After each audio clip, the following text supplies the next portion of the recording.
दो चार ज्ञान आप लोगों के बीच में दे ही दूं। तो बात चली है बाबा साहब की।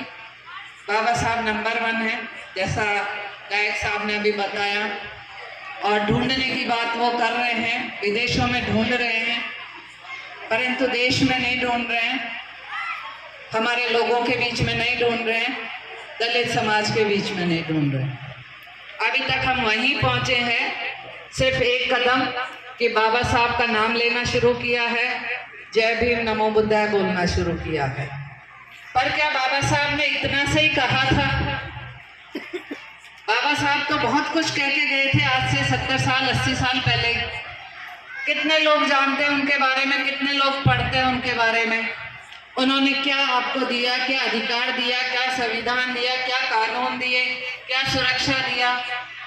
कोई एक भी व्यक्ति यहाँ बता सकता है क्या किया हमने उनके दिए हुए अधिकारों का आज तक? क्या किया हमने?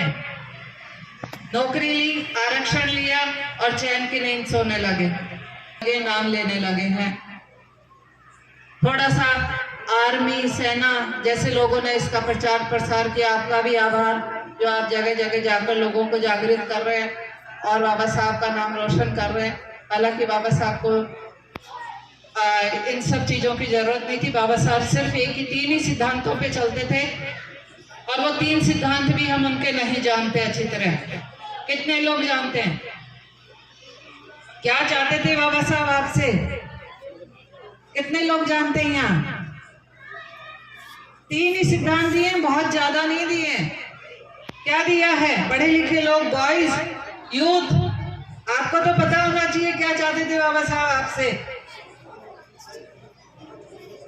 आपको तो जानना ही है राजेश जी, आपका तो प्रोग्राम है, आप नहीं जानेंगे तो कौन जानेगा।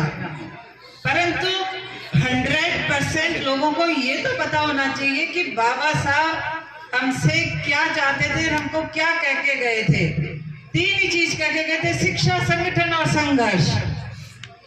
क्या कह के गए थे? शिक्षा, संगठन और संघर्ष। ना तो अभी हम पूरी तरह से शिक्षित हुए हैं, ना संगठित हुए हैं, और संघर्ष करना तो हमें आता ही नहीं है। संघर्ष करने के लिए बाबा साहब ने आपको बहुत बड़ी ताकत दे के चले गए। आपको क्या दे के गए? क्या दे के गए आपको? संविधान दे के गए। बता रहे हैं ना अभी गागा के, आपको इतना तो बता रहे हैं, कानून दे के गए। संविधान की प्रस्तावना कितने लोगों को पता है? किसी को भी नहीं पता, क्योंकि हम चाहते ही नहीं, जानना ही नहीं चाहते। हमने सिर्फ फिक्स कर लिया अपना मकसद, 9, 10, 12 BA कर लेंगे, पढ़ लेंगे, नौकरी लग जाएंगे तो ठीक है, नहीं तो प्राइवेट धंधा कर लेंगे। बच्चियां हैं 8वीं 10वीं 12वीं कर लेंगी, BEd कर लेंगी, शादी हो जाएगी, काम खत्म। यही हमारा चैप्टर क्लोज। फिर भाई समाज में बदलाव कैसे होगा जिसके लिए हम चल रहे हैं? बाबा साहब ने तो संगठित होने और संघर्ष करने के लिए कहा है, तो होगा कैसे बदलाव जब हम उनकी थ्योरी को नहीं जानेंगे? तो मैं अपना इंडिविजुअल जो प्रयास मैं करती हूँ अपने लोगों के साथ मिलके, राजेश जी जैसे लोगों के साथ में, और लखन जी भी कभी कभी हमारे साथ हो जाते हैं, मैं प्रयास करती हूँ आपको कानून, संविधान के बारे में बताने का, और मैं वही प्रयास करने के लिए आज आपके बीच में आई हूँ। और आपको एक कानून दिया है संविधान की बदौलत। कौन सा कानून है आपकी सुरक्षा के लिए? कौन सा कानून है आपके लिए? Atrocity act.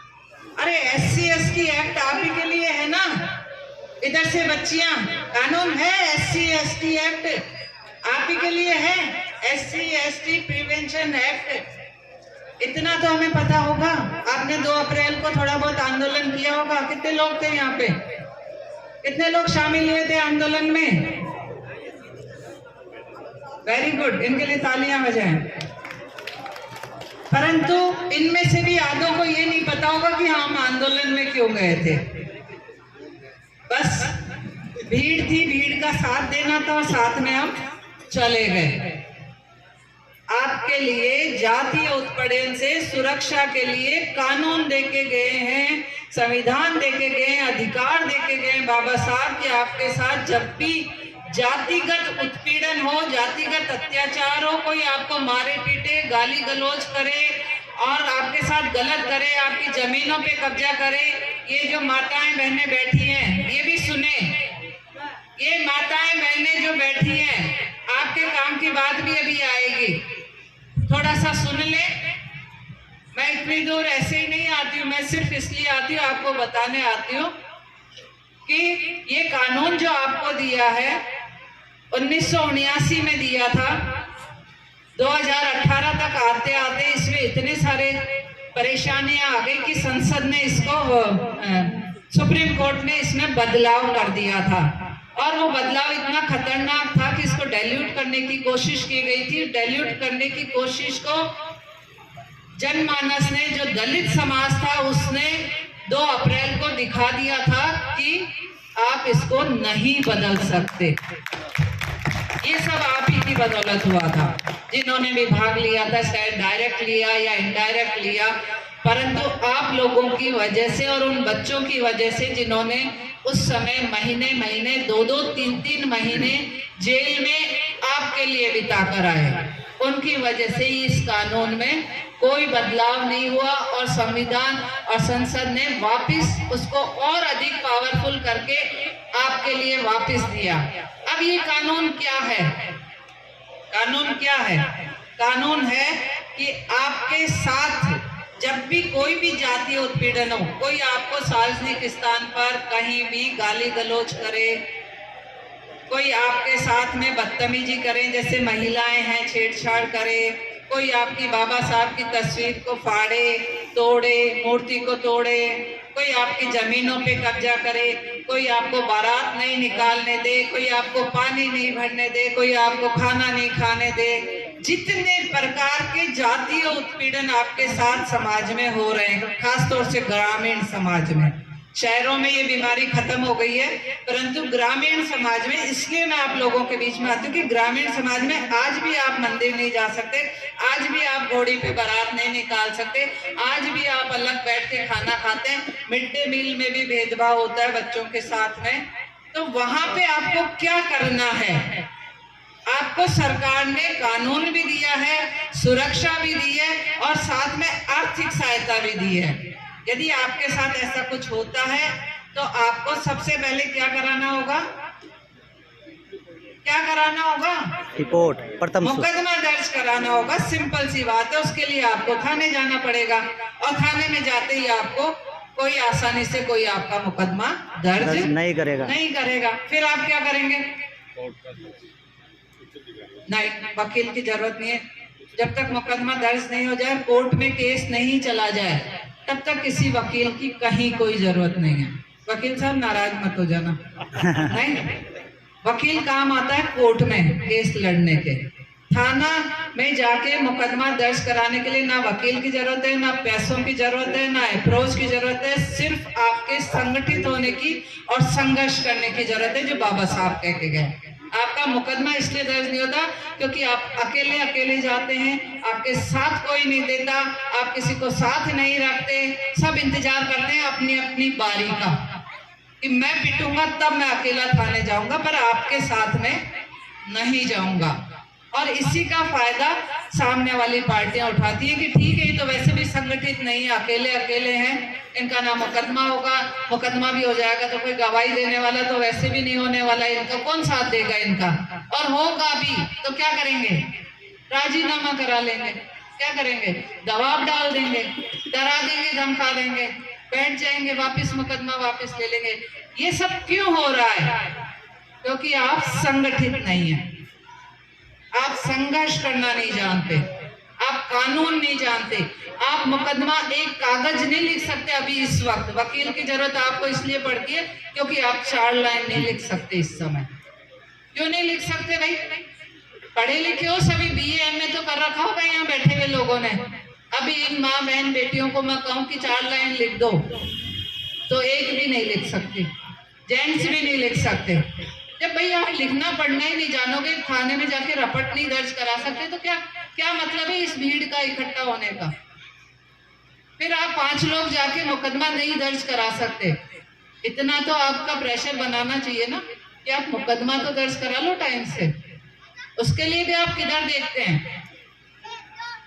कोई नेताजी को ढूंढेंगे, कोई अधिकारी को फोन लगाएंगे, नहीं, कोई अप्रोच ढूंढेंगे, कोई मध्यपात ढूंढेंगे, पैसे देने का प्रयास करेंगे, परंतु खुद से नहीं करेंगे, क्योंकि आप संगठित नहीं हैं, क्योंकि आप संघर्ष करना नहीं जानते। बाबा साहब के जो सिद्धांत, आप शिक्षित भी उतने ही हो, एक डिग्री मिल जाए, 10वीं कर ली, BA कर ली, बस।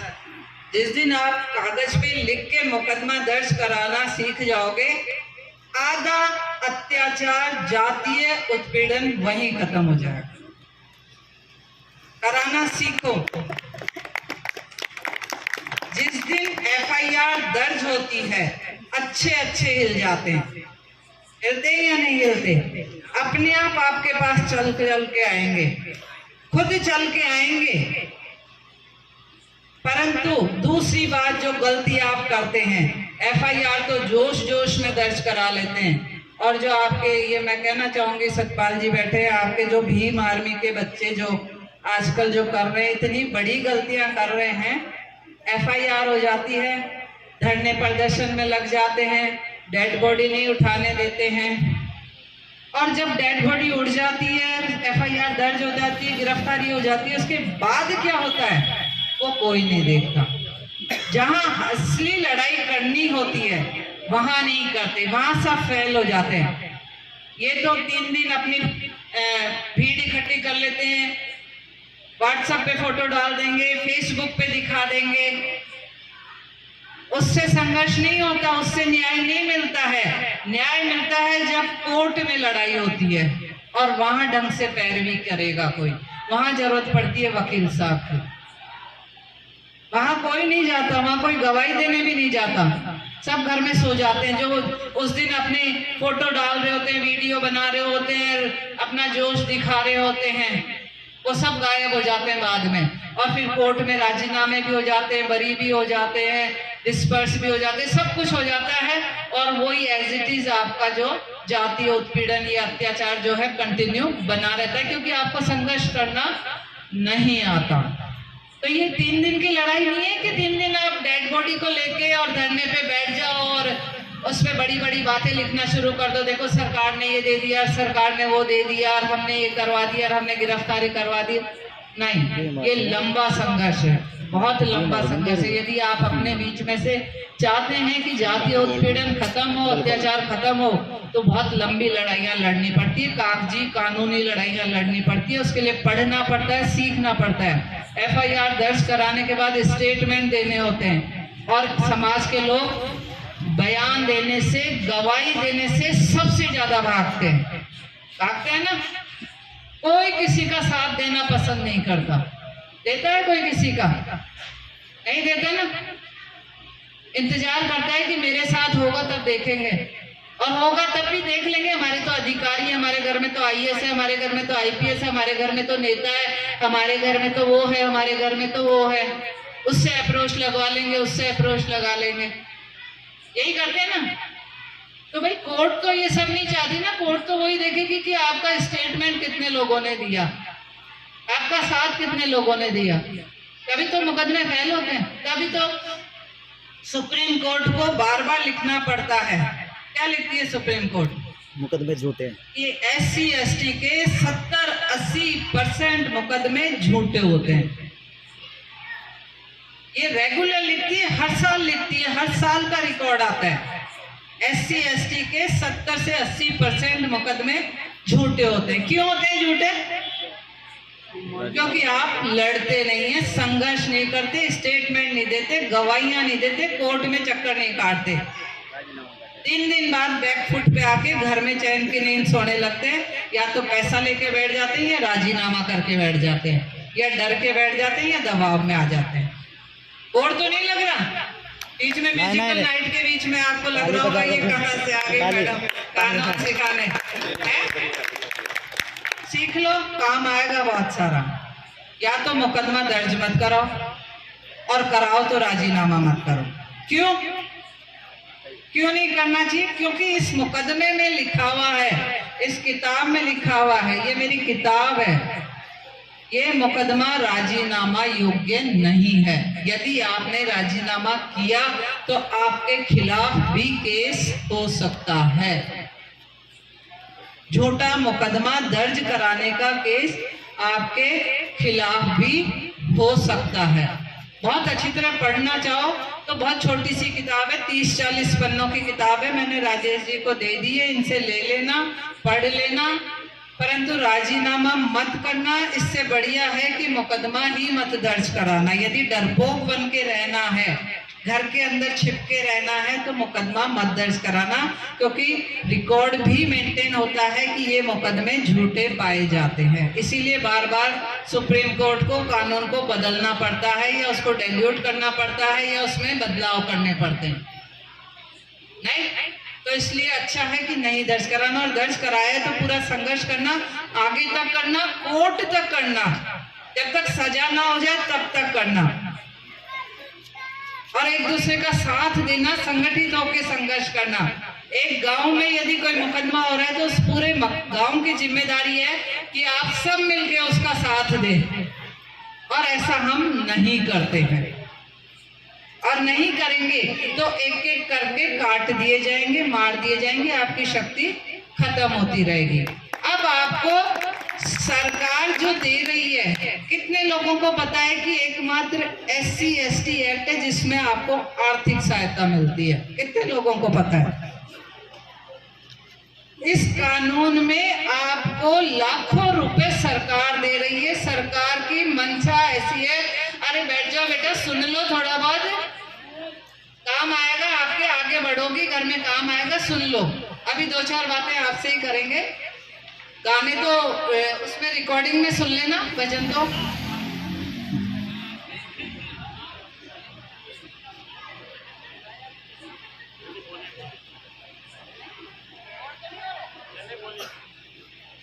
एकमात्र ये कानून है जहां पर FIR दर्ज कराने पर आपको पैसा देती है सरकार। इतनी बड़ी मंशा है सरकार की, केंद्र सरकार आपको पैसा देती है। 25% आपको FIR दर्ज करने पे मिलते हैं, 50% आपको चालान पे मिलते हैं। 75,000 तो एक बार में आपको सरकार घर बैठे आपके बैंक में दे देती है। किस लिए देती है? इसलिए देती है ताकि आप राजीनामा ना करें, ताकि आप होस्टाइल ना हो, ताकि आप अपना इलाज करा ले, ताकि आप कोर्ट कचहरी थाने जाने का खर्चा निकाल लें। कोई बीमार है तो उसका इलाज हो जाए। इतना सपोर्ट कोई कर सकता है आपको? सरकार कर रही है, परंतु आपको पता ही नहीं है। नहीं, कितनी बड़ी गलती है आपकी। आप मुकदमा भी दर्ज करा देते हैं, पैसे दूसरों से पैसे लेके, दलालों से पैसे लेके मुकदमा वापस भी ले लेते, दबाव में आके मुकदमा वापस भी ले लेते, जबकि सरकार चाहती है कि आप दबाव में ना आए, आप राजीनामा ना करें, आप डरे नहीं। परंतु आपको पता ही नहीं है कि एक मुकदमा दर्ज कराने पर 25,000 भी मिलता है, 50,000 भी मिलता है, 4 लाख भी मिलता है, 8 लाख भी मिलता है। मिनिमम 1 लाख और मैक्सिमम 10 लाख तक मिलते हैं इसमें। साथ में यदि किसी घर में किसी व्यक्ति की, कमाने वाले की डेथ हो जाती है तो 5,000 पेंशन, वकील अलग मिलता है, कोर्ट अलग मिलता है, खर्चा पानी अलग मिलता है, कहीं आगजनी हो जाए तो आपकी सारा घर बना के मिलता है, राशन पानी मिलता है। सिर्फ एकमात्र इस कानून में, और किसी कानून में नहीं है। और हमें पता ही नहीं है, क्योंकि हम जानना नहीं चाहते, हम सीखना नहीं चाहते, हम पढ़ना नहीं चाहते, हम किसी की मदद करना नहीं चाहते। अरे आपके साथ लड़ाई नहीं होगी तो पड़ोस को तो कोई भी पीट सकता है ना, उसकी मदद कर देना, थोड़ा सा सीख लो, उसकी मदद कर देना। कोई जरूरी नहीं है आपके साथ ही हो, यहाँ बैठा हुआ हो सकता है कि एक के साथ भी नहीं हो, परंतु आप किसी को ये बता तो सकते हो ना कि ऐसे मुकदमा दर्ज करो और ऐसे आर्थिक सहायता लो। बैठे बैठे घर में बैंक में आती है, कहीं जाने की जरूरत नहीं है। जिस दिन मुकदमा दर्ज होता है उस दिन आपकी बैंक की पासबुक पहले दिन ही ले ली जाती है, पहले दिन ही। अब इतना सरकार कर रही है तो थोड़ा सा आप भी कर लो। इतना बाबा साहब करके गए तो आप भी थोड़ा बहुत कुछ कर लो। और भी कुछ नहीं है तो इस किताब को पढ़ जरूर लेना। ये किताब हम निशुल्क नहीं देते हैं, मात्र 35 रुपए की किताब है। निशुल्क इसलिए नहीं देते हैं ताकि आप इसको जाके डस्टबिन में ना डाल दें। जब पैसा लगेगा तो आप पढ़ोगे। मुश्किल से 30-40 पेज है, पढ़ना जरूर। खुद के काम नहीं आए किसी और को, तो ये तो था कानून, इससे बड़ा कानून देश में दूसरा आपके लिए नहीं है। बात रही यहाँ पे पीछे से डिमांड आई है कि महिलाएं भी बैठी है, उनके लिए भी बात करें, तो बहुत जरूरी है। बच्चे भी हैं, महिलाएं भी हैं, यूथ भी है। तो पहले मैं यूथ को कहना चाहूंगी, ये जो सारे दिन आप सोशल मीडिया पे कट पेस्ट और फॉरवर्ड करते रहते हैं, कट पेस्ट और फॉरवर्ड, वो भी बिना देखे कि न्यूज फेक है या सही है, तब भी उसको चलाते रहेंगे चलाते रहेंगे चलाते रहेंगे। अरे जरा देख तो लिया करो कि सही भी है या नहीं है, क्यों समय खराब कर रहे हैं अपना? थोड़ा सा जानकारी ले लिया करो। और जो सारे दिन उस पे अनदर पोस्ट डालते हो, गंदी गंदी पोस्ट डालते हो, धर्म को चैलेंज करते रहते हो, धर्म के विरुद्ध लिखते रहते हो। बाबा साहब ने संविधान में स्वतंत्रता दी है धर्म की और उपासना की, इसकी प्रस्तावना में लिखा हुआ है, संविधान की प्रस्तावना में साफ साफ लिखा है हर व्यक्ति को धर्म की और अपनी तरीके से पूजा पाठ करने की स्वतंत्रता है। फिर क्यों सारे दिन गाली देते रहते हो धर्मों को?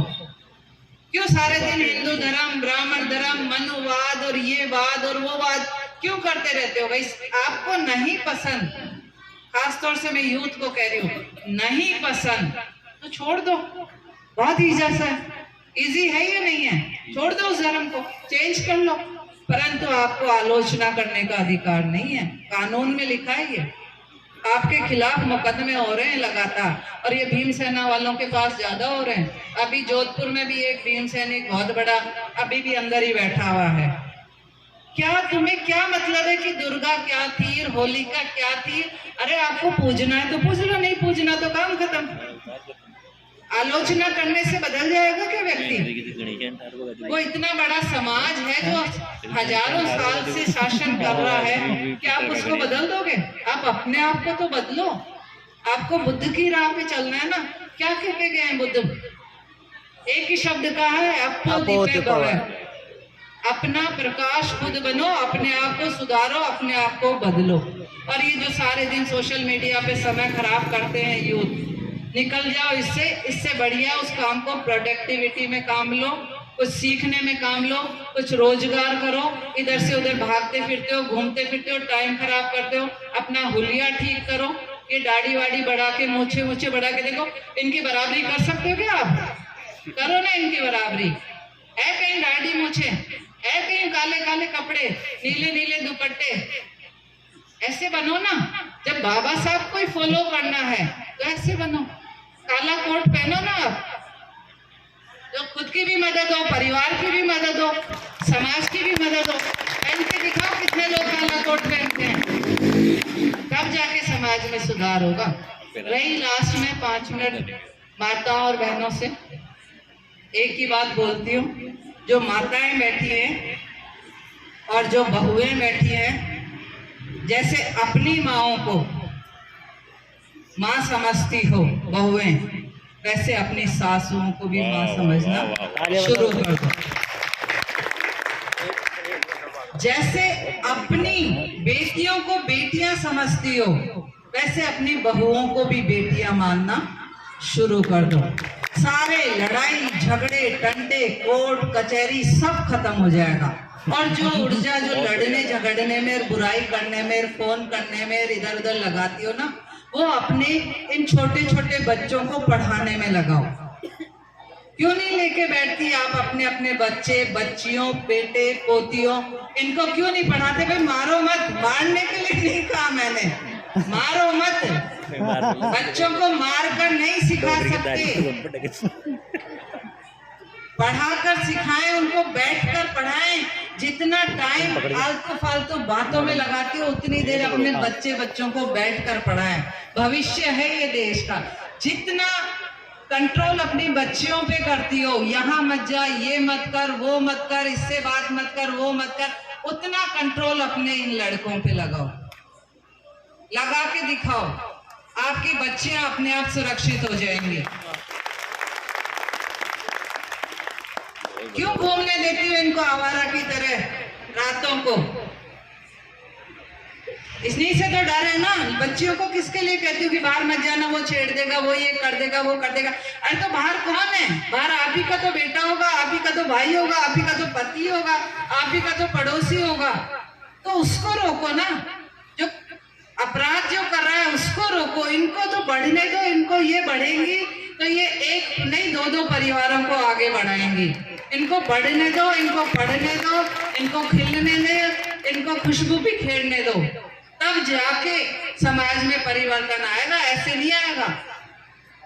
तब जाके यहाँ मेरी जगह आके बोल पाओगे। मेरी माँ ने मुझे पढ़ने दिया होगा, बढ़ने दिया होगा, तब आज मैं यहाँ आके बोल रही हूँ।